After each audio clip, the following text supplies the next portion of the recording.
Ya, pemirsa, Anda kembali di iNews Today. Kita ke informasi lain. Sebelum menjaring Gubernur Riau dalam operasi tangkap tangan, KPK mengaku sempat mengejar Abdul Wahid hingga ke sebuah kafe. Ya, sementara Ketum PKB Muhaimin Iskandar mengaku belum ada permintaan bantuan terhadap kadernya yang terjaring OTT KPK.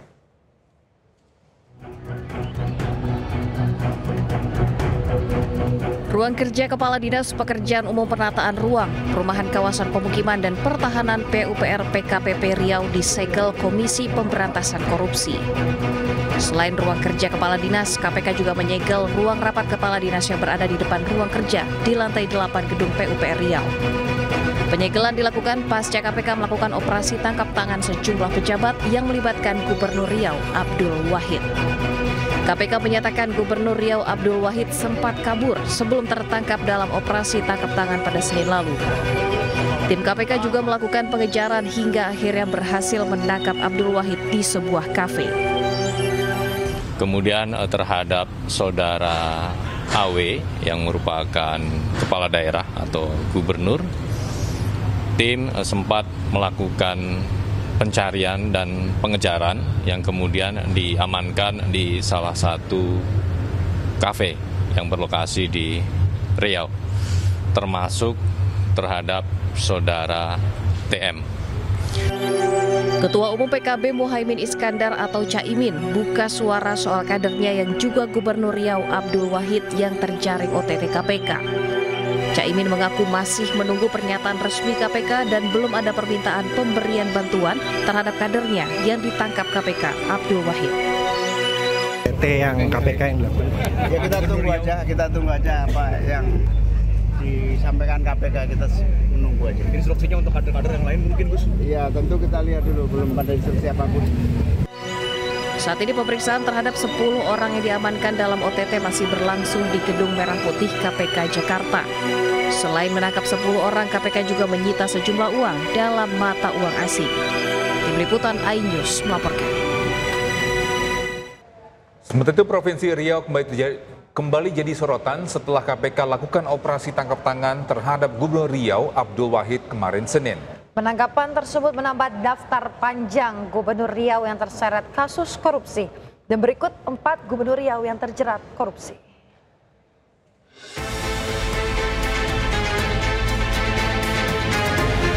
Yang pertama Saleh Jasid, Gubernur Riau periode 1998 hingga 2003. Ia terlibat korupsi pengadaan 16 unit mobil pemadam kebakaran senilai 15,2 miliar rupiah di Provinsi Riau tahun 2003 dan divonis 4 tahun. Kedua Rusli Zainal, Gubernur Riau 2 periode 2003 hingga 2013. Dia dijerat dengan 2 kasus korupsi. Kasus pertama korupsi suap proyek pembangunan venue Pekan Olahraga Nasional ke-18 di Riau tahun 2012. Lalu kasus keduanya korupsi terkait izin usaha pemanfaatan hasil hutan kayu tanaman di Riau. Majelis Hakim menjatuhkan 14 tahun penjara dan denda 1 miliar rupiah, kemudian diringankan menjadi 10 tahun setelah melalui peninjauan kembali.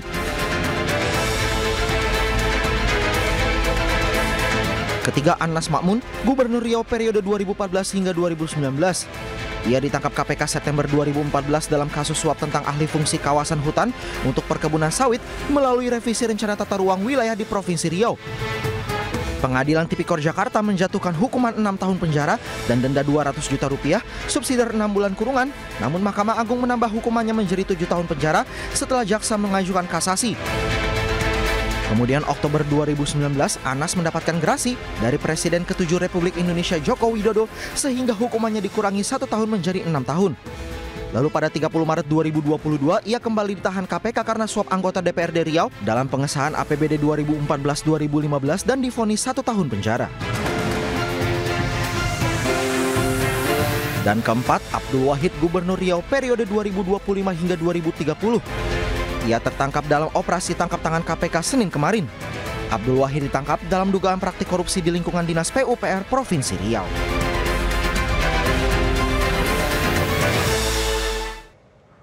Pemirsa, Kejaksaan Agung memastikan segera melelang aset milik Harvey Muiz dan istrinya Sandra Dewi. Ya, lelang dilakukan setelah keputusan perkara korupsi yang menjerat Harvey Muiz dinyatakan berkekuatan hukum tetap atau inkrah.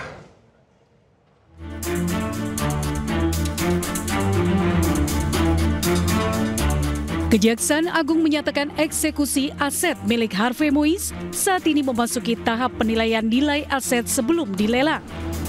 Proses ini dilakukan oleh Badan Pemulihan Aset untuk menentukan nilai kepantasan lelang. Jika nilai aset yang dilelang belum memenuhi kewajiban pengganti kerugian negara sebesar 420 miliar rupiah, maka kejaksaan akan melakukan penagihan tambahan dan penyitaan lanjutan. Sejumlah aset yang teridentifikasi berasal dari dana Harvey Moise dan terikat dengan nama Sandra Dewi juga dapat dieksekusi apabila terbukti berasal dari hasil tindak pidana. Perkara Harvey Moise ini kan sudah inkrah dan sempat ada ajukan keberatan dari istrinya Sandra Dewi, namun kemudian bersangkutan mencabut. Yang jelas dari beberapa aset yang dimiliki Harvey Moise ataupun yang sebelumnya atas nama istrinya juga, di mana penyidik mengetahui ada sebagian bahwa itu dari hartanya Harvey Moise, kemudian dilakukan penyitaan dan dirampas untuk negara, diperuntukkan untuk pengembalian kerugian negara. Lelang ini merupakan bagian dari upaya penegakan hukum untuk memulihkan kerugian negara dan menjamin aset hasil tindak pidana dikembalikan kepada negara. Dari Jakarta, Jessica Winoto, Aris Setiawan, iNews melaporkan.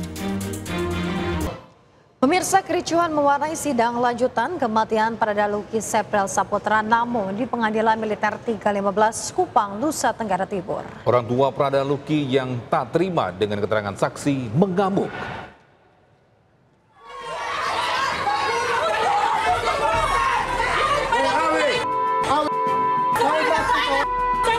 Kericuan mewarnai sidang kasus kematian Pradaluki Namo di Pengadilan Negeri Militer 315 Kupang.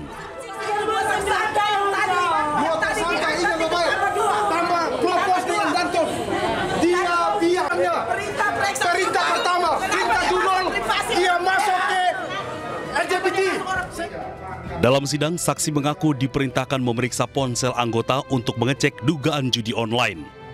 Saksi menyebut menemukan percakapan yang dianggap mencurigakan dan mengarah pada penyimpangan seksual. Meski dugaan itu belum terbukti, dari temuan tersebut korban kemudian dihukum dan dianiaya hingga tewas. Telusuri, kamu perintah siapa? Danton, yang saksi tadi ingat Bapak, saya tentara, saya tahu aturan. Woi, kamu bisa bilang anak saya LGBT ini 7 dan 9, kalau tidak jadi tersangka, tanda mulut saya nanti. Saya orang tua yang Luki, saya tentara juga. Berani sempat Sony masuk. Sidang ini merupakan pemeriksaan saksi untuk berkas kedua dengan total 17 terdakwa yang merupakan anggota TNI dari Satuan Yon TP 834 Wakangamere. Dari Kupang, Nusa Tenggara Timur, Eman Suni, iNews melaporkan. Bisa 22 orang yang merupakan atasan dan senior Pradaluki dijadikan tersangka, atau maksud kami terdakwa, dan kini diadili di Pengadilan Militer Kupang, Nusa Tenggara Timur. Ya, para terdakwa dan saksi dihadirkan secara bergantian dalam sidang yang kini memasuki hari keempat.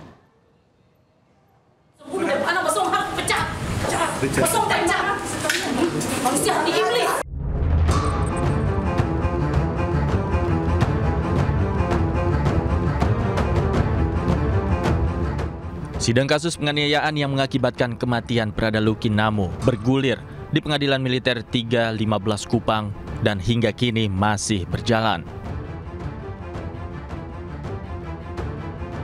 Sidang yang dimulai pada 27 Oktober lalu kini sudah digelar keempat kalinya. Dalam kasus ini, 22 orang yang merupakan atasan dan senior Pradaluki dijadikan terdakwa. Secara bergantian para terdakwa dihadirkan dalam persidangan. Sidang juga menghadirkan sejumlah saksi. Ibu Pradaluki, Sepriana Paulina Mipre, yang menghadiri sidang kerap histeris karena tidak kuasa menahan amarah. Ibu korban meminta agar seluruh pelaku dipecat dari TNI dan dihukum seberat-beratnya. Para tersangka ini yang paling keji, Mama lihat itu si Made Juni itu dan Singa Juru. Dan juga ini dan si intelnya ini si Thomas Awi itu dan satu lagi bamaknya Andri Maklori. Mereka itu manusia-manusia yang sangat keji, yang istilahnya tidak punya hati kasih. Kalau soal Made Juni sendiri? Kalau soal Made Juni, tanggapan Mama, dia sungguh keterlaluan. Perbuatan dia tidak manusiawi, dan kalau kita sebagai manusia memiliki akal sehat, wajar tidak dia menyuruh seperti itu dilihat semua orang. Berarti kalau kita harus tes dia dulu, kejiwaan dia sepertinya terganggu. Kalau mau dilihat dia yang kejiwaannya sangat terganggu. Mungkin hukuman yang pantas untuk Mama, ibu kandung dari Lucky, Mama berharap semuanya dipecat. Prada Lucky Namo merupakan prajurit dari Yonif TP 834 Waka Ngamere yang meninggal dunia pada 6 Agustus lalu, diduga akibat mengalami penganiayaan di dalam barak oleh para seniornya. Prada Lucky sempat dirawat secara intensif di ICU RSUD Airamo, Kabupaten Agekeo, sebelum akhirnya meninggal dunia. Dari Kupang, Nusa Tenggara Timur, Eman Suni, iNews melaporkan. Pemirsa, permohonan rehabilitasi narkoba terhadap artis Onadio Leonardo atau ONAT disetujui Badan Narkotika Nasional Provinsi Jakarta. Ya, ONAT akan segera dirujuk guna jalani proses rehabilitasi selama 3 bulan.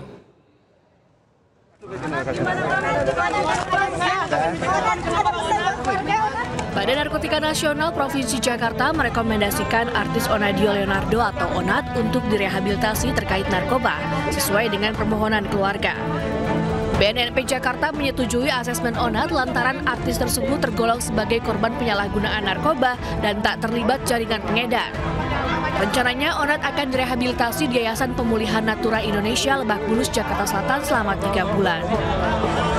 Yang mana kemarin sudah kita lakukan asesmen, dan dari hasil asesmen tersebut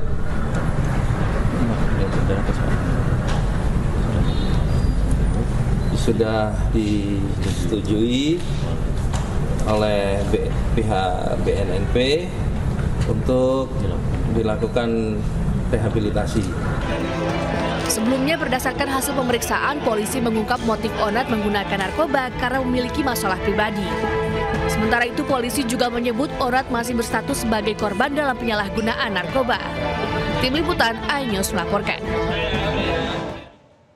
Bisa diduga alami gangguan kejiwaan usai bercerai dengan istrinya, seorang anak nekat pukul ibu kandungnya hingga tewas di Jember, Jawa Timur. Sang ibu tewas di lokasi usai dipukul dengan alat besi vulkanisir ban dalam di rumahnya.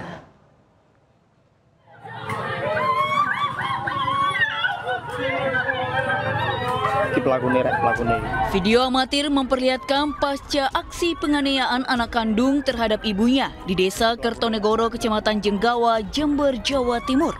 Pelaku Imam Ghazali memukul bagian kepala ibu kandungnya dengan alat besi vulkanisir ban dalam di rumahnya hingga korban tewas di lokasi kejadian. Keluarga korban tak kuasa menahan tangis mengetahui Susiati tewas di tangan anaknya sendiri. Sementara tetangganya terlihat berkerumun di lokasi kejadian. Tim Inafis melakukan olah TKP. Korban kemudian dibawa ke Puskesmas Jenggawa untuk divisum. Diduga menurut keterangan dari pihak keluarga, itu pelaku mengalami depresi setelah perceraian dengan istrinya. Bersama barang bukti ala vulkanisir, pelaku diamankan di Polsek Jenggawa. Pelaku akan dibawa ke RSD Subandi untuk menjalani pemeriksaan jiwa. Dari Jember, Jawa Timur, Bambang Sugiarto melaporkan. Anda kembali di iNews Today, pemirsa. 5 teras rumah warga ambles akibat abrasi saluran air sekitar permukiman di Kelurahan Makassar, Jakarta Timur. Ya, tak hanya pagar dan tembok, sebagian badan jalan ikut amblas. Ini kapan rubuhnya? 3 rumah warga di Jalan Sumur Jambu 2B, Kelurahan Makassar, Kecamatan Makassar, Jakarta Timur, rusak parah karena ambles terkikis air selokan. Beberapa dinding rumah retak hingga pagar rumah roboh. Selain itu, rumah warga lainnya juga alami rusak ringan. Peristiwa ini terjadi saat warga tengah melakukan pembongkaran pagar rumah untuk revitalisasi saluran air. Perbaikan saluran air dilakukan karena ada kemiringan aspal jalan. pengerjaan ini ya ini di luar dampak, di luar dugaan. Akhirnya ketarik ya terjadinya kayak gini. Dari abrasi juga pengaruh. Memang awalnya memang dari abrasi, memang saluran ini memang udah tua juga. Oh, saluran. Belum lama ini. Sampai ke jalan ini udah. Nah, ini kenapa kok bisa yang ini bisa rubuh? Nah, ini kita mau dikaji dari pihak SDA untuk kedepannya. Kini sejumlah warga memasang tiang besi sementara dan tumpukan karung pasir agar tembok rumah tidak roboh lebih parah. Perbaikan saluran ini telah diserahkan ke bagian sumber daya air SDA untuk dikaji ulang. Dari Jakarta, Rio Manik, iNews melaporkan. Ya, sementara itu angin puting beliung menerjang Kecamatan Ujung Berung, Kota Bandung. Akibatnya fasilitas umum serta pohon berukuran besar tumbang terbawa angin. Allahu Akbar, Allahu Akbar, Allahu Akbar, Allahu Akbar. Inilah detik-detik angin puting beliung terekam kamera warga di kawasan Jalan A.H. Nasution, Ujung Berung, Kota Bandung. Angin memporak-porandakan puluhan kios di Pasar Ujung Berung.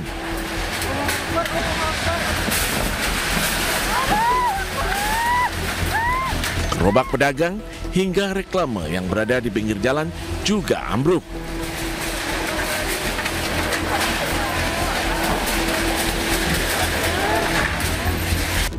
Pohon berukuran besar setinggi 20 meter tumbang akibat dahsyatnya tiupan angin.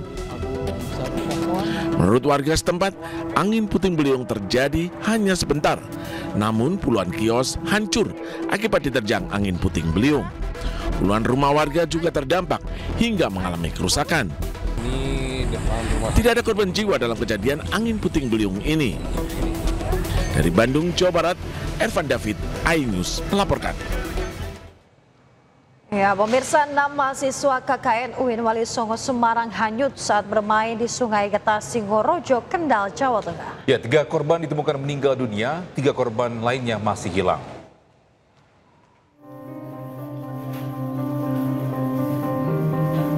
Ketika jenazah mahasiswa KKN UIN Wali Songo yang hanyut di Sungai Getas dibawa ke kamar jenazah RSUD Suwondo, Kendal setelah sebelumnya divisum dan diidentifikasi di Puskesmas Singorojo 1. 3 jenazah korban yakni Rizka Amalia dan Syifa Nadila, keduanya warga Pemalang, serta Muhammad Labib Rizki, warga Pekalongan. Bupati Kendal Dia Kartika Permanasari menyampaikan duka mendalam atas musibah tersebut. Dari 6 korban yang hanyut itu ditemukan 3. Tadi sudah berkoordinasi dengan Pak Dandim dan Kapolres karena di sini juga sudah visum, sudah dilakukan. Ada tadi termasuk untuk penjahitan karena ada yang luka segala macam itu sudah selesai dan kemudian akan dibawa ke RSUD Dr. Suwondo. Pencarian karena memang protapnya itu jam 6, jam 18 itu dihentikan. Pemantauan 24 jam, tapi pencarian memang protapnya jam 18 dihentikan, mulai dilanjutkan lagi besok jam 07. Jenazah dibawa beriringan menggunakan ambulans ke RSUD Suwondo, Kendal. Nantinya ketiga jenazah tersebut diambil pihak keluarga untuk dimakamkan di kampung halamannya. Dari Kendal, Jawa Tengah, Edi Praitno, iNews melaporkan. Ya, untuk informasi terkini kita sudah bergabung dengan rekan Edi Prayitno di Bendungan Juworo, Kendal, Jawa Tengah. Ya, Edi, bagaimana proses pencarian korban hari ini? Oke, terima kasih rekan Yasmin dan Togi. Saat ini saya berada di Bendungan Juworo di Kecamatan Gemuh, Kabupaten Kendal, di titik lokasi pencarian mahasiswa KKN UIN Wali Songo yang hanyut di Desa Getas Selasa kemarin. Titik ini menjadi lokasi pencarian oleh tim gabungan karena jenazah ketiga yang kemarin ditemukan sudah ditemukan sekitar 15 km dari lokasi kejadian. Tim SAR gabungan menentukan ada 3 titik pencarian, yaitu di lokasi kejadian sendiri, terus di Jembatan Singorojo, dan satu lagi di Bendungan Juworo. Demikian. Ya, rekan Edi, untuk selanjutnya kan ada 3 orang yang masih dalam pencarian. Apa yang menjadi kendala untuk mencari korban lainnya? Ya, dapat saya laporkan sekitar pukul 8.30 tadi satu jenazah lagi ditemukan di sekitar gedung Desa Getas. Identitas masih belum bisa dipastikan, namun berjenis kelamin laki-laki. Korban kini dalam perjalanan menuju Rumah Sakit Dr. Suwondo. Untuk pencarian sendiri terkendala dengan terjalnya medan, terus curah hujan juga masih cukup tinggi daerah atas. Dikhawatirkan jika tim SAR melakukan penyisiran di sungai, terjadi banjir bah susulan seperti yang terjadi saat mahasiswa KKN UIN tersebut bermain air. Demikian, Mas. Ya, untuk dipastikan berapa lagi korban yang harus dicari? Gimana, Pak? Untuk dipastikan berapa korban lagi yang masih dalam pencarian? Ya, pencarian masih terus dilakukan dengan menggunakan penyisiran menggunakan perahu karet, terus susur sungai dan sebagian melakukan pemantauan di darat dengan menyusuri sepanjang aliran Sungai Bodri hingga menuju ke Bendungan Joro yang ada di belakang saya ini. Demikian, Mas Ogi. Ya, Edi, mungkin bisa dijelaskan secara singkat terkait dengan kronologi awal. Ini para korban bisa berada di sungai tersebut selain tadinya memang karena sedang KKN begitu ya, seperti apa? Ya, menurut informasi yang saya dapatkan dari lokasi kejadian, ada 15 mahasiswa KKN UIN Wali Songo yang memang sedang menjalankan KKN di Desa Getas. Ke-15 mahasiswa tersebut bermain air di sekitar desa yang kebetulan di situ memang ada lokasi untuk wisata tubing. Tapi wisata tubing tersebut tidak beroperasi karena cuaca tidak mendukung. 15 anak mahasiswa tersebut bermain air sendiri tanpa ada pengawasan dan tidak menggunakan alat pelampung. Namun tiba-tiba sekitar pukul 13.30 air dari wilayah selatan turun dengan deras karena wilayah atas atau wilayah selatan diguyur hujan. Sementara di lokasi kejadian sendiri tidak turun hujan. 6 mahasiswa yang berada di air tidak sempat menyelamatkan diri, sementara 9 yang masih berada di atas bisa menyelamatkan diri. Ke-9 mahasiswa temannya tidak bisa menolong korban yang terseret karena derasnya air. Gitu, Mbak. Baik, kita tentunya berharap para mahasiswa yang masih dalam pencarian segera ditemukan dalam kondisi selamat. Terima kasih rekan Edi melaporkan langsung dari Kendal, Jawa Tengah. Selamat bertugas kembali. Baik, bisa duka menyelimuti keluarga salah satu mahasiswa korban hanyut di Sungai Ringin, Desa Getas, Kendal, Jawa Tengah. Korban hanyut bersama 5 teman lainnya karena tersapu banjir bandang.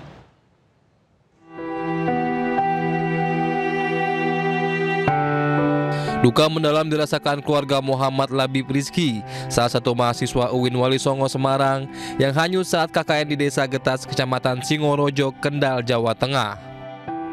Labib merupakan anak tunggal dari pasangan Muhammad Humaini dan Nurhaniah, warga Landung Sari 12A, Kelurahan Noyon Takansari, Kota Pekalongan. Korban berangkat KKN sejak pertengahan Oktober lalu, namun naas, ia bersama teman-temannya hanyut tersapu banjir bandang saat bermain di Sungai Ringin, Desa Getas. Anak saya cuma satu ini, Pak. Satu-satunya? Bu, sering komunikasi dengan putranya selama KKN ini? Ya, sering sih, kadang-kadang juga. Terus kemarin sempat komunikasi, Bu? Apa? Kemarin jam 6:04 saya transfer dia. Saya putuskan pagi. Bib, ini Ibu tak transfer, Ibu saya transfer. Bib jawabnya, Waalaikumsalam, matur nuwun sanget Bu. Ngeten tok sudah, tidak ada apa-apa lagi kayak gitu tok. Rencananya, jenazah Labib akan dimakamkan di pemakaman umum setempat Rabu siang. Sementara polisi masih mencari 3 korban hanyut lainnya. Dari Pekalongan, Jawa Tengah, Suryono Soekarno, iNews melaporkan.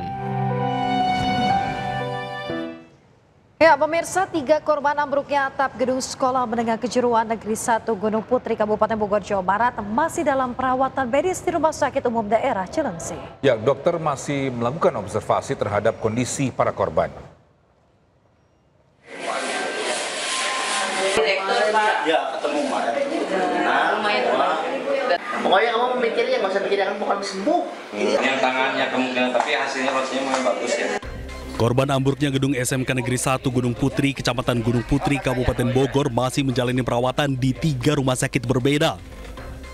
Ketiga korban mengalami luka serius akibat tertimpa reruntuhan bangunan yang ambruk. Hingga saat ini tim dokter masih melakukan observasi terhadap kondisi para korban. Rata-rata para korban mengalami luka di bagian kepala, leher, bahu, dan tangan. Meski demikian, kondisi para korban berangsur membaik. Semuanya kita memastikan bahwa tidak ada tulang yang patah ataupun retak. Di bagian kepala, seluruh badan kita cek, artinya mana-mana saja yang memang memungkinkan terjadinya patah tulang. Kita periksa ronsen, kemudian juga kita berikan pemeriksaan CT scan. Alhamdulillah semuanya posisinya dalam keadaan aman. Tapi tetap kita masih observasi ya kondisi perkembangan selanjutnya. Sementara itu, pemerintah Kabupaten Bogor bersama pemerintah Provinsi Jawa Barat menjamin seluruh biaya pengobatan bagi para korban. Sebelumnya, bangunan SMKN 1 Gunung Putri ambruk saat hujan deras mengguyur kawasan tersebut.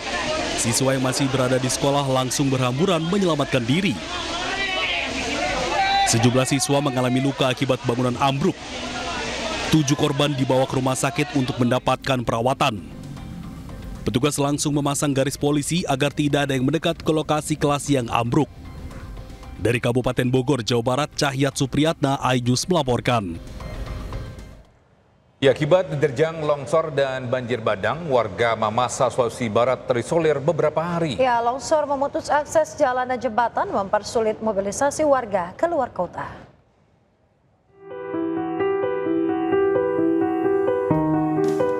Tidak ada jembatan, motor ini digotong warga melewati derasnya arus sungai.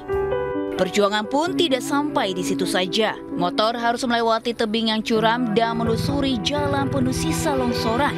Kondisi ini sudah 7 hari dilalui warga Desa Pangandaran, Kecamatan Tabulahan, Kabupaten Mamasa, Sulawesi Barat, lantaran akses jalan yang biasa mereka lewati longsor.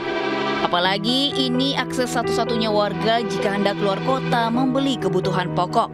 Warga dan pemerintah desa sudah berupaya membuka jalur yang rusak, namun banyaknya material longsor yang menutup akses jalan membuat jalan masih sulit dilewati. Tanah longsor, sungai banjir, jalan poros desa Burana, Desa Pangandaran tertutup. Motor diangkat. Sudah 6 hari kami masyarakat setempat melakukan perbaikan jalan dipimpin langsung oleh Kepala Desa Pangandaran, namun sulit sekali untuk kami bisa tuntaskan. Karena itu kami sangat mengharapkan bantuan dari pemerintah. Warga khawatir jika akses jalan tidak segera ditangani, kondisi akan semakin sulit. Lantaran di wilayah itu masih terus terjadi longsor dan banjir bandang. Apalagi saat ini sering diguyur hujan deras. Dari Mamasa, Sulawesi Barat, Friendly iNews melaporkan. Bisa cuaca ekstrim di sejumlah wilayah Indonesia terjadi akibat peralihan musim. Ya, BMKG memperkirakan cuaca ekstrim masih akan terus terjadi hingga Maret 2026. Dipicu oleh adanya peralihan musim dan ada beberapa wilayah khususnya di utara itu ada potensi siklon tropis ya. Kemudian kita juga melihat bahwa saat ini itu memang indeks yang mempengaruhi untuk terjadinya hujan itu ada sedikit, yaitu La Nina lemah ya, walaupun kita lebih cenderung menyebutnya ke netral. Nah, di samping itu juga wilayah kita itu dalam kategori terjadi masih hangat untuk suhu muka lautnya. Kemudian kalau kita lihat dari beberapa dampak karakteristik cuaca di musim peralihan ini menyebabkan misalkan hujan lebat, angin kencang, dan barangkali ada sedikit beberapa kali ya puting beliung ya. Secara musimnya bahwa saat ini kalau September, Oktober, November itu kita kategorikan dalam masa peralihan pancaroba dari musim kemarau ke musim hujan. Sedangkan nanti di musim hujan akan berlanjut untuk terjadinya cuaca ekstrim hujan lebat ya, yaitu Desember, Januari, Februari. Nah, kami masih memperkirakan hingga sampai Februari ataupun Maret ya 2026. Pemirsa, seorang anak yang masih duduk di bangku Taman Kanak-kanak di Majalengka, Jawa Barat hanyut saat bermain di Sungai Kertajati. Ya, jenazah korban ditemukan 10 meter dari lokasi korban hilang.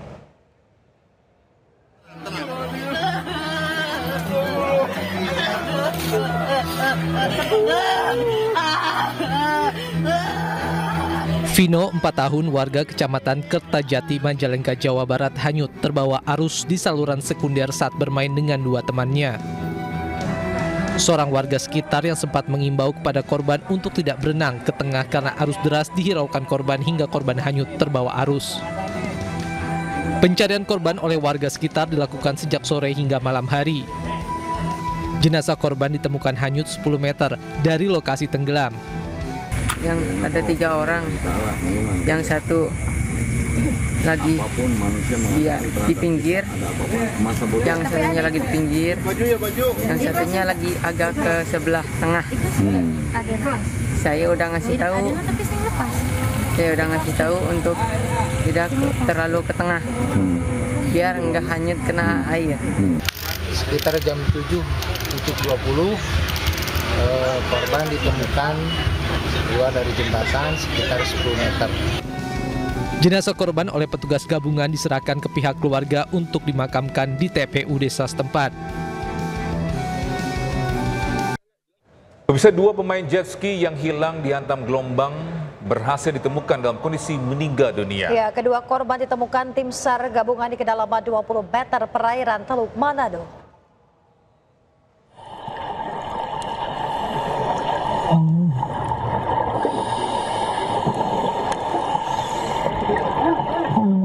Setelah melakukan pencarian pada radius 60 meter dari titik awal kejadian, 2 pemain jet ski yang hilang dihantam gelombang di perairan Teluk Manado berhasil ditemukan dalam kondisi meninggal dunia. Lokasi kedua korban yang ditemukan berdekatan di kedalaman 20 meter. Kedua korban langsung dievakuasi ke dermaga Manado Bay dan dibawa ke Rumah Sakit Bayangkara, Polda Sulawesi Utara. Itu dilaksanakan oleh tim penyelam sorti kedua ya. Jadi sorti pertama melakukan penyelaman, sudah menemukan korban yang pertama, terus yang kedua ini ditemukan pada pukul 11.40 ya, dengan jarak sekitar 30 meter dari korban pertama. Itu dengan kedalaman masih sama sekitar 20 meter. Untuk informasi yang didapat untuk korban, posisinya masih di bawah, ditemukan di bawah sekitar 20 meter. Sementara kepolisian dari Subdit Patroli Direktorat Polair Polda Sulawesi Utara masih menyelidiki penyebab pasti kecelakaan tersebut. Ya, kami dari Direktorat Polair Polda Sulut sudah melakukan penyelidikan dari tim lidik di Polair Polda Sulut. Penanganan. Sudah pemeriksaan saksi-saksi, Pak? Dalam penyelidikan sudah diturunkan tim lidik. Sebelumnya, kedua korban bersama temannya bermain jet ski di perairan Megamas Manado dengan kondisi laut bergelombang tinggi. Ketiganya tidak mengenakan pelampung. Diduga jet ski yang mereka tumpangi terbalik dihantam gelombang. 1 penumpang berhasil ditemukan selamat oleh nelayan, sementara 2 lainnya hilang. Dari Manado, Sulawesi Utara, Jeffrey Langi, iNews melaporkan. Raja Keraton Surakarta Pakubuwono XIII dimakamkan hari ini. Sebelum pemakaman, prosesi diawali dengan doa dan juga berobosan keluarga Keraton Solo. Keluarga Keraton Surakarta Hadiningrat berkumpul di Sasana Paradja, Parasdia, tempat Pakubuwono XIII disemayamkan. Keluarga melantunkan doa untuk Raja Keraton Surakarta. Prosesi kemudian dilanjutkan dengan prosesi berobosan. Berobosan dilakukan oleh keluarga Keraton Kasunanan Surakarta Hadiningrat sebagai bentuk penghormatan terakhir keluarga sebelum diberangkatkan ke pemakaman di Kompleks Makam Raja-Raja Mataram di Imogiri, Yogyakarta. Pemirsa, dalam adat Jawa, tradisi berobosan dilakukan oleh keluarga dengan berbaris dan juga berjalan di bawah peti jenazah sebanyak 7 kali.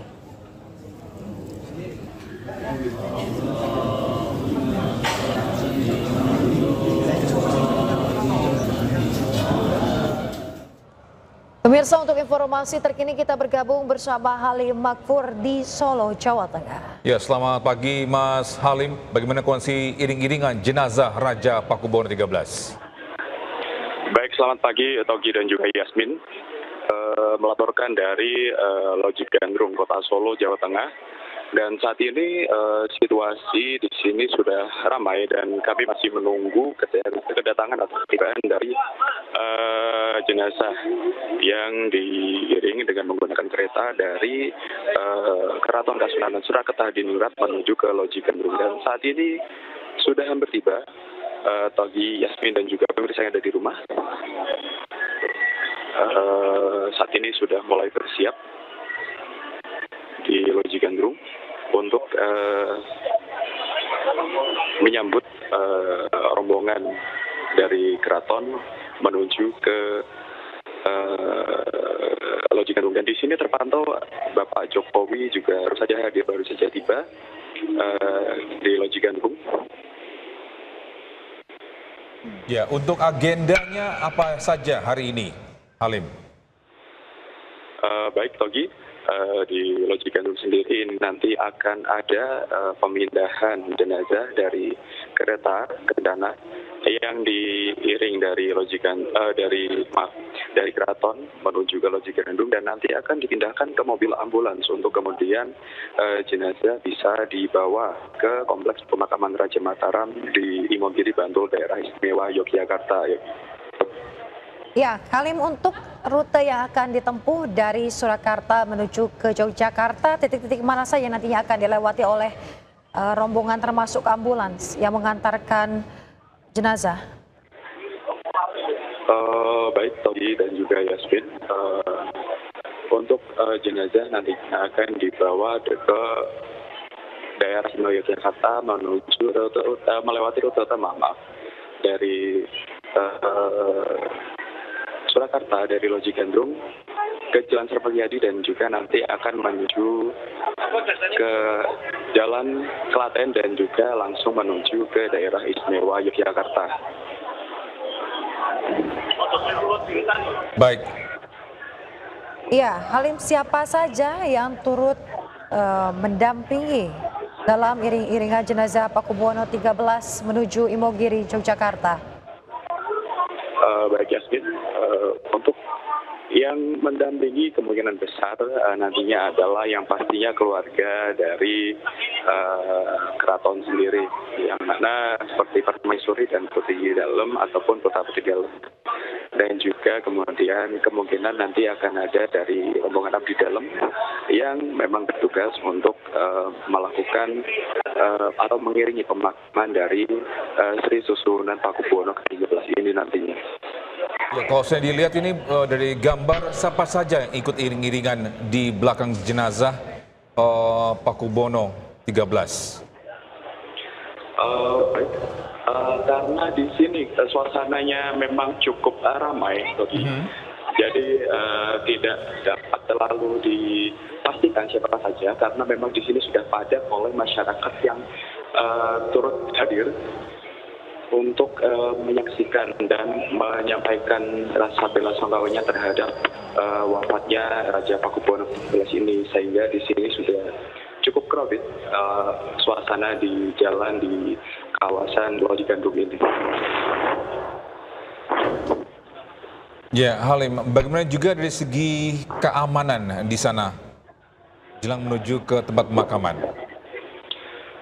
Ya, pastinya untuk keamanan sendiri sudah dijamin ataupun sudah dipersiapkan dengan matang, baik dari pihak TNI, Polri, dan juga pihak yang lainnya yang siap mengawal jenazah dari Sri Susuhunan Pakubuwono 13 ini. Dan di sini di Loji Gandrung sendiri juga sudah ramai pengamanan dari tim TNI baik Polri yang sudah berjaga di sini. Iya, Halim. Nantinya apakah ada prosesi sakral lainnya yang akan dilakukan sebelum jenazah dipindahkan ke dalam ambulans dan diberangkatkan menuju Imogiri, Yogyakarta? Baik, Yasmin, untuk informasi sementara yang kami dapatkan, sepertinya nantinya akan di sini dulu, di Loji Gandrung dulu, dan mempersiapkan para tamu undangan, para tamu yang ingin menyampaikan rasa bela sungkawanya untuk melihat Raja untuk terakhir ini, dan kemudian nanti akan dimasukkan ke dalam mobil ambulans. Berdasarkan informasi sementara yang kami dapatkan seperti itu, Yasmin dan juga pemirsa. Ya, untuk iring-iringan seberapa antusiasnya warga melihat atau mengiringi jenazah Pakubuwono 13?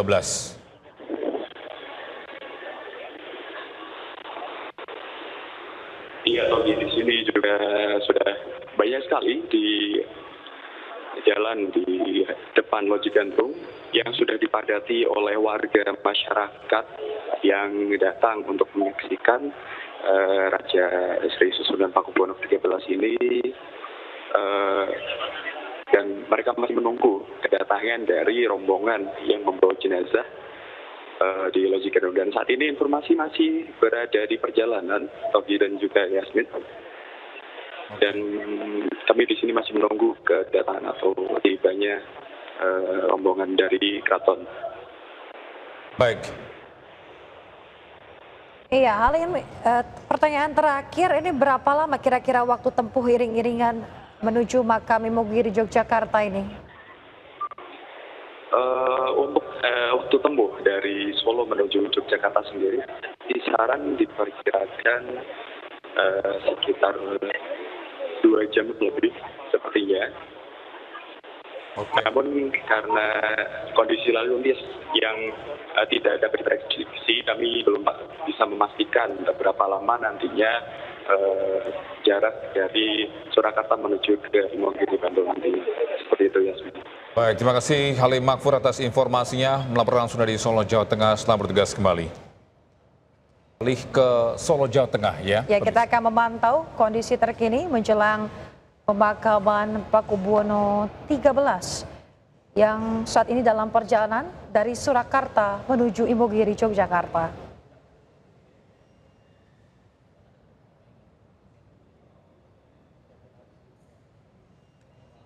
Ya, pemirsa, Sri Susunan Pakubuwono 13 meninggal dunia pada hari Minggu kemarin, tanggal 2 November 2025 dalam usia 77 tahun.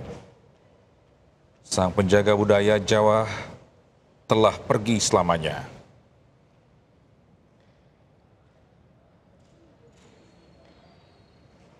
Ya, tadi sebelumnya kita sudah melihat pemirsa proses iring-iringan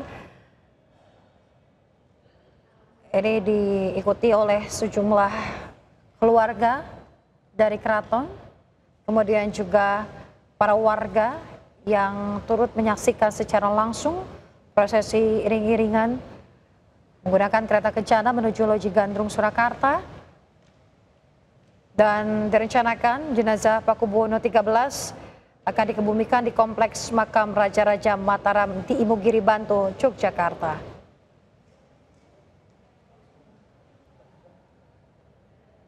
Informasi terakhir yang kami terima, iring-iringan jenazah berangkat dari keraton, maksud kami dari Loji Gandrung, ini akan melewati beberapa ruas jalan hingga menuju ke Imogiri, Yogyakarta.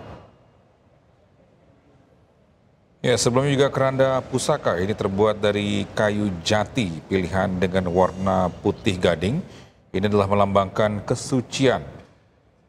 Untuk mengusungnya dibutuhkan juga 4 batang bambu panjang yang nantinya diangkat oleh 24 abdi dalam Surakarta.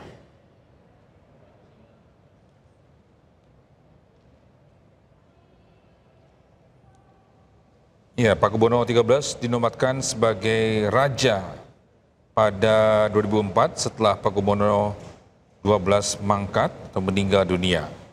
Dan semasa bertahta, ia dikenal berkarakter tenang, rendah hati, dan teguh menjaga muruah budaya Jawa.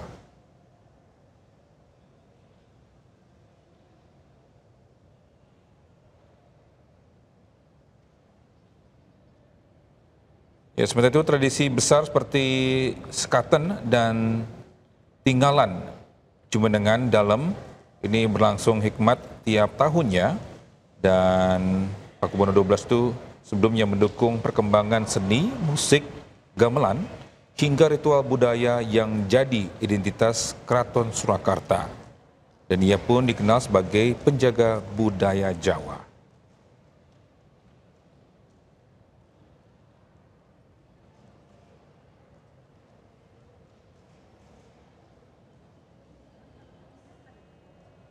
Ya, saat ini Anda menyaksikan di layar televisi pemirsa. Di sisi kanan Anda ini merupakan prosesi jenazah yang dibawa menggunakan ambulans dari Loji Gandrung, Surakarta menuju Imogiri, Bantul, Yogyakarta. Adapun perjalanan estimasikan berlangsung kurang lebih selama 2 jam. Namun kita masih terus memantau prosesnya.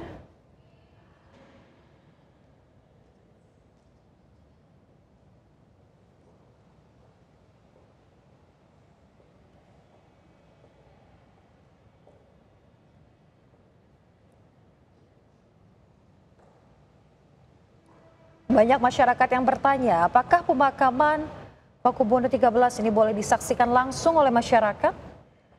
Di mana sejak Senin 3 November 2025, Keraton Kasunanan Surakarta Hadiningrat telah membuka kesempatan bagi masyarakat umum untuk melayat dan juga mendoakan Pakubuwono 13 yang wafat sehari sebelumnya.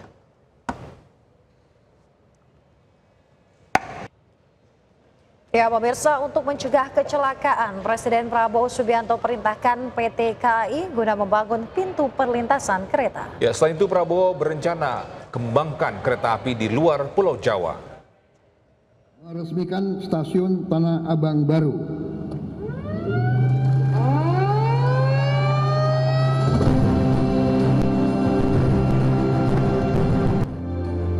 Presiden Prabowo Subianto meresmikan stasiun Tanah Abang baru Jakarta. Sebelum peresmian, Presiden Prabowo menjajal langsung naik komuter lain dari stasiun Manggarai ke Tanah Abang.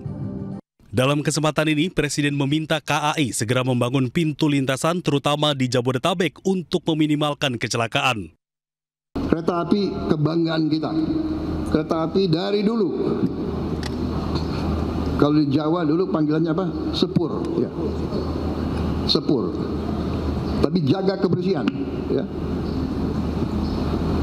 Rel-rel kereta api dijaga, keamanan, keselamatan, pintu-pintu lintasan harus segera dibangun. Presiden Prabowo juga menyatakan akan memperluas jangkauan kereta di Jabodetabek dan di luar Pulau Jawa. Ia pun siap memberikan anggaran demi kepentingan masyarakat. Dari Jakarta, Tim Liputan iNews melaporkan. Bisa Presiden Prabowo Subianto menyatakan bahwa dirinya dan pemerintah akan mengambil alih tanggung jawab pembayaran utang kereta cepat Jakarta-Bandung Wush. Ya, Prabowo pun meyakinkan semua pihak agar tidak perlu khawatir dan ribut lagi atas polemik Wush. Prabowo menyebut proyek Wush merupakan komitmen kerjasama Indonesia dan China. Pemerintah pun menyatakan akan membayar utang kereta cepat Jakarta-Bandung Wush sebesar 1,2 triliun rupiah per tahunnya. Menurutnya polemik yang menimpa kereta cepat bukanlah masalah. Ia pun memastikan uang untuk membayar utang Wush tersedia. Uang tersebut berasal dari pengembalian sitaan koruptor.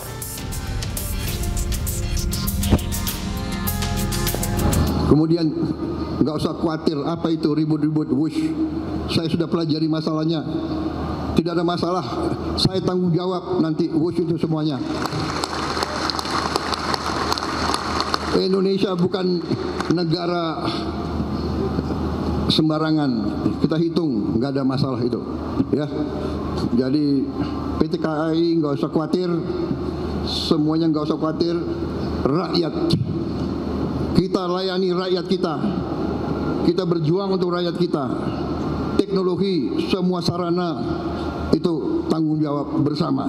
Dan itu di ujungnya tanggung jawab Presiden Republik Indonesia. Jadi saya sekarang tanggung jawab. Saya sudah katakan Presiden Republik Indonesia yang ambil alih tanggung jawab. Jadi nggak usah ribut. Kita mampu dan kita kuat. Duitnya ada. Duit yang tadinya dikorupsi saya hemat. Nggak saya kasih kesempatan. Jadi saudara saya minta bantu saya semua. Ya, jangan kasih kesempatan koruptor-koruptor itu merajalela. Uang nanti banyak untuk kita, untuk rakyat semua. Ya pemirsa, usai menyebut mengambil alih tanggung jawab utang Wush, Presiden Prabowo Subianto juga meminta proyek kereta cepat diperpanjang hingga Banyuwangi. Insya Allah sampai Surabaya. Enggak, saya minta tidak hanya Surabaya, Banyuwangi. Ya, Banyuwangi. Pak tadi ngobrol sama penumpang KRL. Surabaya itu zaman dulu, sekarang saya bagaimana? Bisa usai mengumumkan pemerintah akan menanggung beban utang kereta cepat Wush, Presiden Republik Indonesia Prabowo Subianto memanggil para Menteri Kabinet Merah Putih dan Kepala Badan Keistana Kepresidenan. Pemirsa, para menteri tiba di Kompleks Istana Kepresidenan Jakarta Selasa siang.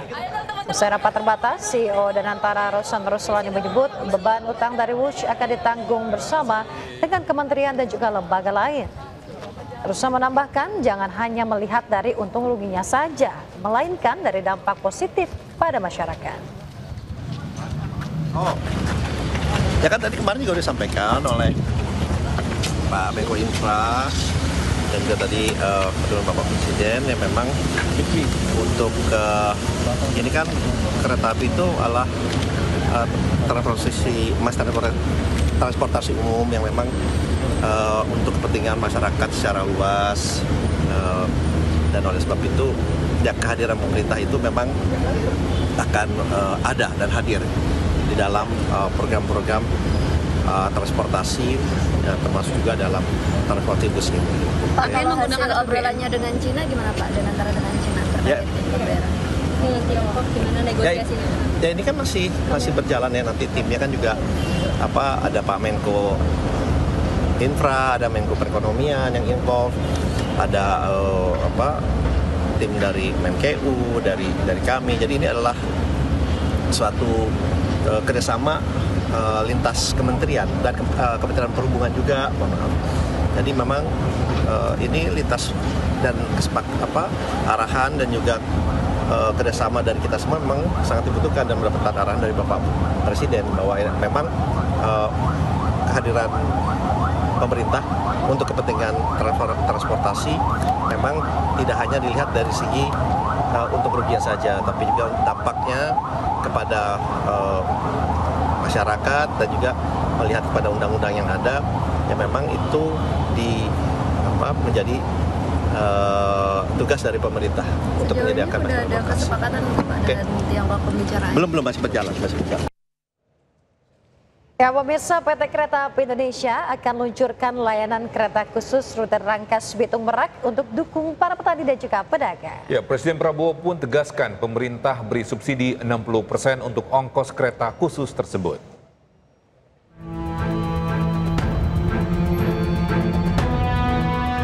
Kereta penumpang kelas ekonomi K3 khusus petani dan pedagang rencananya akan diluncurkan pada bulan ini.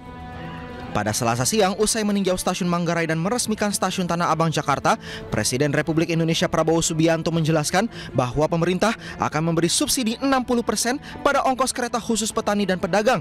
Sementara barang yang dibawa tidak akan dikenakan ongkos naik. Sudah ada. Jadi dia cek langsung. Dia saya cek. Jadi dia hanya bayar untuk dirinya. Barang dagangannya dia tidak perlu bayar. Ya. Kursinya sampai Ongkosnya mungkin Pak? Apanya?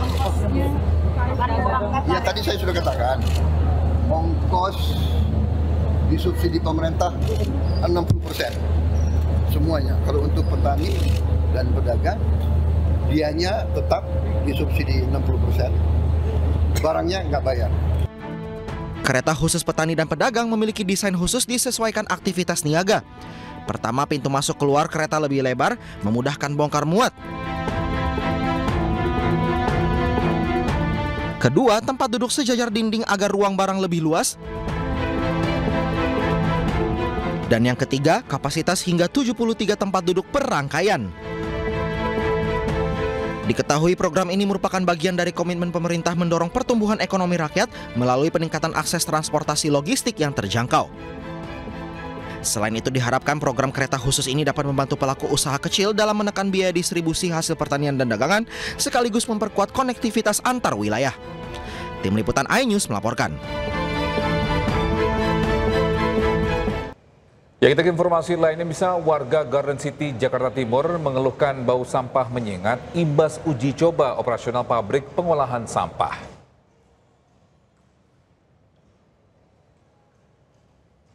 Pemirsa, warga di kawasan Cakung, Jakarta Timur mulai mengeluhkan bau tak sedap. Bahkan puluhan anak dikabarkan mengalami gangguan kesehatan. Penyebabnya diduga dipicu polusi udara dari uji coba operasional pabrik pengolahan sampah Refuse Derived Fuel atau RDF di Rorotan, Jakarta Utara. Uji coba yang berlangsung pada 3 hingga 31 Oktober 2025 kembali memunculkan bau sampah menyengat yang sebelumnya sudah pernah dikeluhkan oleh warga. Gubernur DKI Jakarta Pramono Anung meminta Dinas Lingkungan Hidup DKI menghentikan uji coba fasilitas RDF Rorotan Cilincing setelah warga mengeluhkan bau sampah menyengat. Bau, dan saya sudah meminta kepada Kepala Dinas Lingkungan Hidup untuk sementara komisionernya dihentikan terlebih dahulu, dipersiapkan sampai dengan adanya truk yang kompak yang bisa membawa sampah ke Rorotan, karena persoalannya di sana. Pemirsa, untuk informasi selengkapnya mengenai pabrik pengolahan sampah yang membuat resah masyarakat, kita bergabung dengan jurnalis iNews Anissa Rizkia dari kawasan Garden City, Jakarta Timur. Ya, selamat siang Anissa. Seperti apa keluhan warga di sana? Silakan.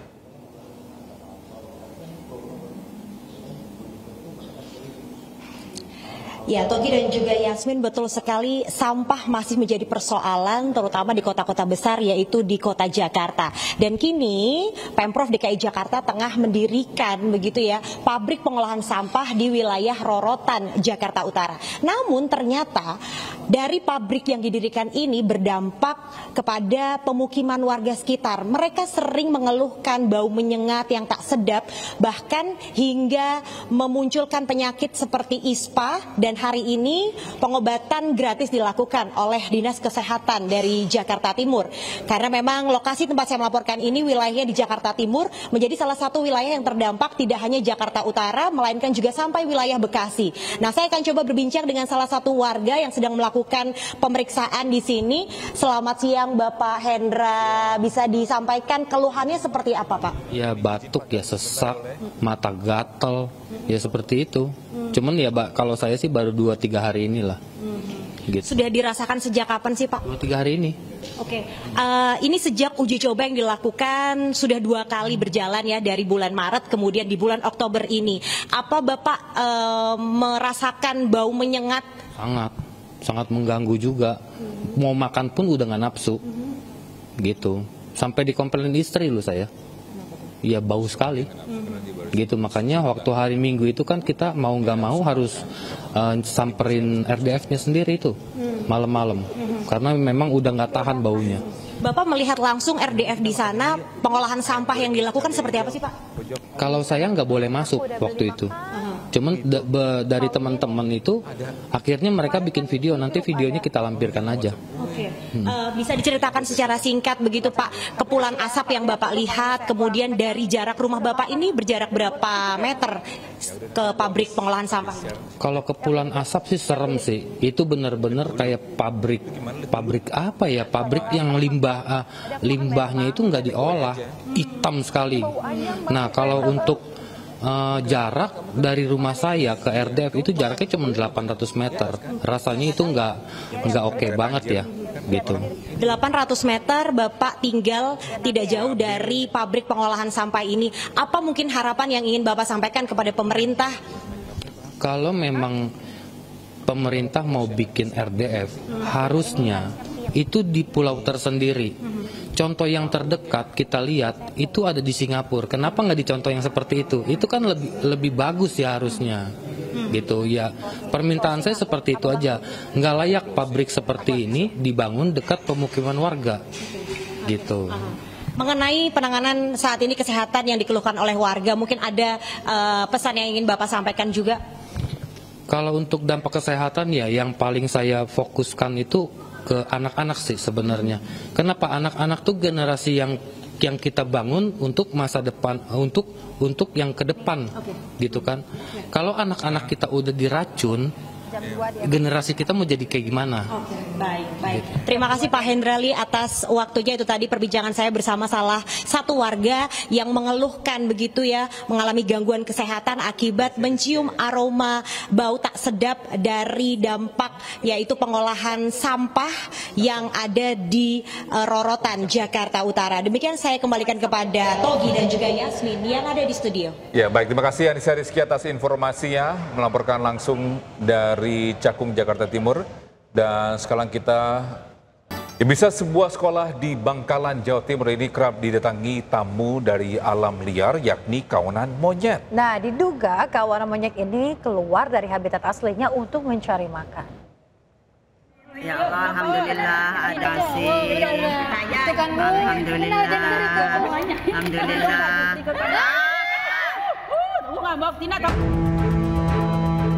Seorang penjaga sekolah berusaha mengusir seekor monyet yang berkeliaran di beranda musola SMKN 2 Bangkalan. Bahkan kawanan monyet ini sering kedapatan mencari makanan di tempat sampah hingga berkeliaran bebas di atap sekolah. Meski awalnya risih, kini pihak sekolah termasuk murid sudah terbiasa. Terlebih belum ada insiden penyerangan dari kawanan monyet tersebut. Monyet ya, itu memang salah satu destinasi yang ada di sekolah kami. Apalagi kalau sore dan selesai hujan, itu monyet di depan katakanlah di jalan raya kan sebelah itu juga ada tempatnya monyet. Di belakang juga iya. Jadi kalau anak-anak sepi, anak-anak di kelas kadang-kadang monyetnya juga keluar, juga tidak mengganggu. Hanya saja kalau kita lengah naruh makanan di sepeda motor dan lain sebagainya, kadang-kadang juga diambil sama monyetnya itu aja. Yang penting kita tidak mengganggu monyetnya, monyet juga tidak akan mengganggu kita. Tapi selama ini tidak pernah menyerang pelajar atau guru di sini? Enggak ada. Mereka sudah bersahabat dengan kita. Sudah terbiasa ada. Iya, kadang-kadang dengan anak-anak juga didekati juga nggak apa-apa. Mudah-mudahan terus bersahabat seperti itu. Pihak sekolah mengakui hewan-hewan liar ini memang sudah biasa mendatangi lingkungan sekolah. Mereka berasal dari hutan kota yang ada di seberang sungai sisi timur sekolah serta semak belukar di sisi selatan. Diduga kawanan monyet ini keluar dari habitat aslinya untuk mencari makan. Dari Bangkalan, Jawa Timur, Taufik Syahrawi, iNews melaporkan. Pemirsa, kakak beradik di Kendal, Jawa Tengah menemani jenazah ibunya yang sudah mulai membusuk di rumah mereka. Ya, keduanya ditemukan dalam kondisi lemas setelah bertahan hidup selama hampir 2 pekan dengan minum air putih.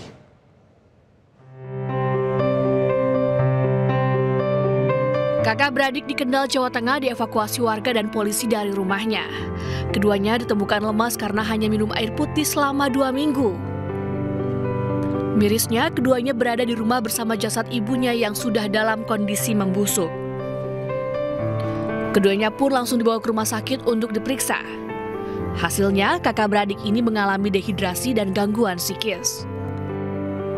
Waktu di anamnesa atau ditanya dokter itu jawabannya berubah-berubah. Kemungkinan besar ya kecurigaan ada gangguan psikiatri. Di tempat kami kebetulan memang belum ada dokter psikiatri, jadi masih diobati di tata laksana untuk fisiknya dulu. Sementara itu Pemda Kendal memastikan penanganan keduanya ditanggung pemerintah. Nantinya keduanya akan direhabilitasi di panti sosial untuk pemulihan mental dan pelatihan keterampilan. Sementara akan ditempatkan di Semarang, di Semarang Tegalan, Margi Utomo. Nanti di sana dididik, diberikan pelatihan-pelatihan. Kejadian ini sekaligus menegaskan pentingnya deteksi dini dan kepedulian sosial warga. Tidak hanya perangkat desa, warga sekitar pun harus lebih peduli dengan sekitarnya. Dari Kendal, Jawa Tengah, Edi Prayitno, iNews melaporkan.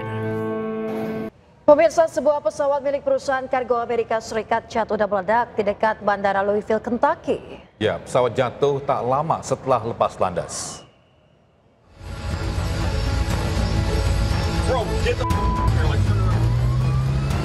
Warga merekam detik-detik kecelakaan yang dialami pesawat milik perusahaan kargo United Parcel Service di dekat Bandara Internasional Louisville, Amerika Serikat. Pesawat meledak dan timbulkan bola api yang sangat besar. Pesawat kargo dengan nomor penerbangan 2976 jatuh sesaat usai lepas landas di dekat bandara.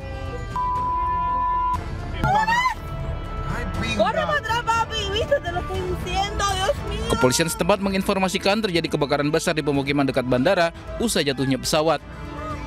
Puing-puing pesawat bahkan berterbangan ke pemukiman. Pesawat McDonnell Douglas MD-11 yang jatuh diproduksi tahun 1991. Pesawat dijadwalkan menuju Bandara Internasional Daniel K. Inouye di Honolulu, Hawaii. Dilaporkan ada 3 kru dalam pesawat, namun nasibnya belum diketahui.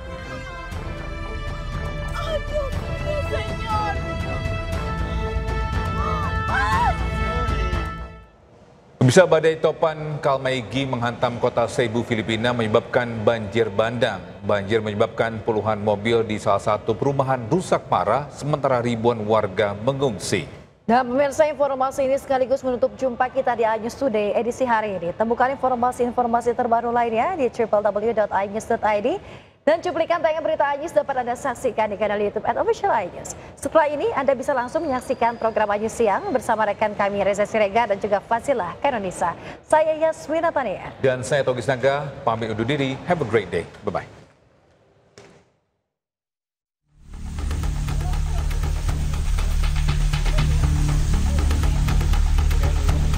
Puluhan mobil menumpuk satu sama lain di salah satu perumahan warga usai topan Kalmaegi melanda Cebu, Filipina.